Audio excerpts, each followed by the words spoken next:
వాడిని బాగా నమ్మనరా దెబ్బతీశాడు, నమ్మద్రోహం చేశాడు అని చెప్పి కన్నీళ్లు పెట్టుకునే వాళ్ళు మన చుట్టూ చాలామంది ఉంటారు.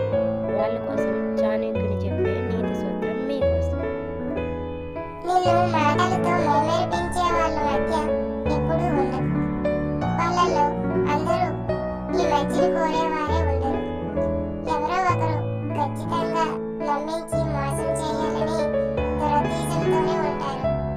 ఆ ఆదుల కోసం అనుక్షణం ఎదురు చూస్తూనే ఉంటారు.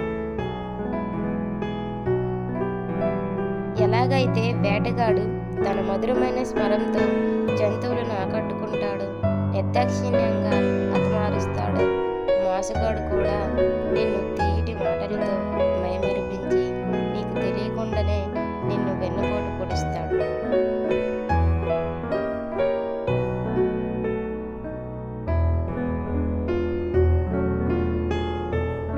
వేటగాడు వాడి ఆకలి కోసం వేటాడుతాడు, కానీ మోసగాడు తన స్వార్థం కోసం నమ్మక ద్రోహానికి పాల్పడతాడు.